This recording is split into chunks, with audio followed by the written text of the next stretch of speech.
I am just watching Marvel Echo, and there's a new tagline at the start. This is now a Marvel Spotlight series. I'll explain to you what that means in a minute, but what it should mean is Marvel has remembered how the Netflix shows were made and that they were better.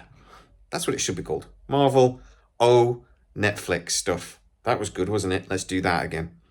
I don't think that would quite fit in a byline, but that's what it should be called. Welcome to SciTrek, your sci-fi TV and movie channel.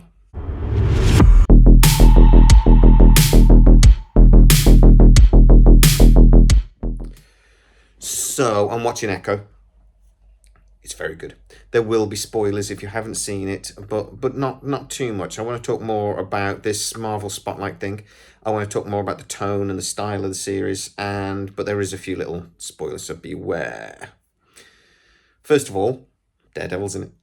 And he's not in the stupid red-yellow suit that he was in She-Hulk in.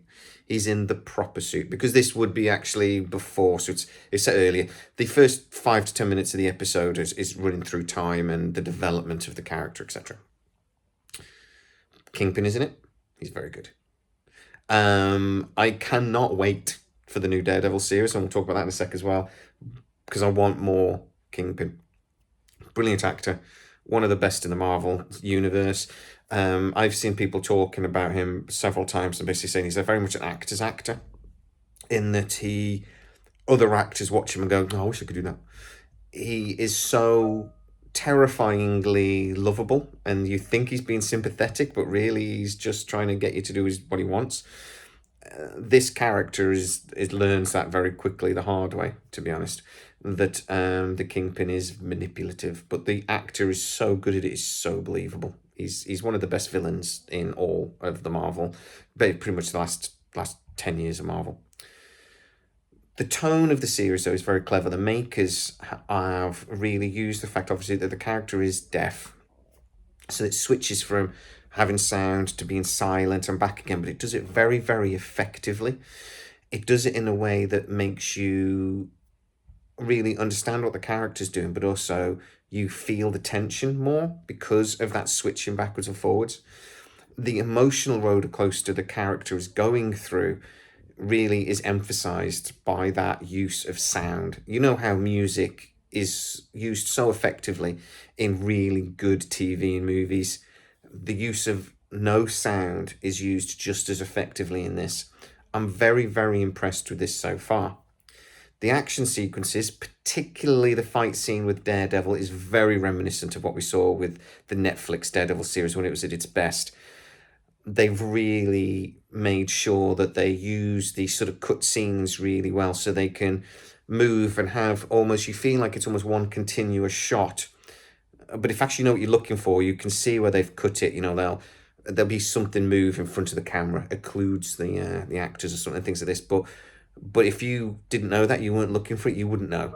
It feels like one continuous shot, and it's quite excellent, actually, the way it's done. The actress that plays the Echo character really can throw a punch. She knows what she's doing, and obviously Charlie Cox back as Daredevil. We know what we're getting from that. It is interesting, though, that the Daredevil Reborn series, during the strikes, had actually started filming, and they scrapped filming and started again. They actually rewrote the entire series and haven't actually started filming it yet, I don't think. Now, what I was told by somebody that is reasonably close to this, it was that basically the creators of Daredevil were looking at what they were doing with Echo, and they looked at what they did with She-Hulk, and there was a decision very high up that actually they want Daredevil to be far more like this series than what they were doing with She-Hulk.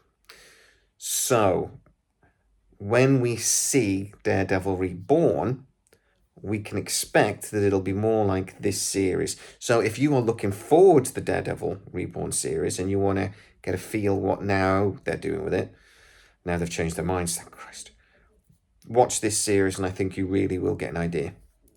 If you have become disillusioned by Marvel in the last few years, but you loved the stuff they did with Netflix, give this series a go, because I think you might be pleasantly surprised. This is Marvel back at its best for me so far. Anyway, they might ruin it yet. They might do some fourth wall nonsense later and or whatever. God knows. The problem is with the Marvel in the last few years, and Disney generally as a whole really, is they keep seemingly coming up with new and interesting ways to mess things up. But so far, this looks like it's going to be worth something really interesting.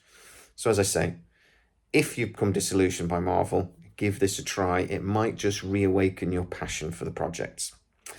And for Daredevil. As I say, not Marvel Spotlight. Marvel, oh, we've remembered how to do this. I think it's going to be really, really good.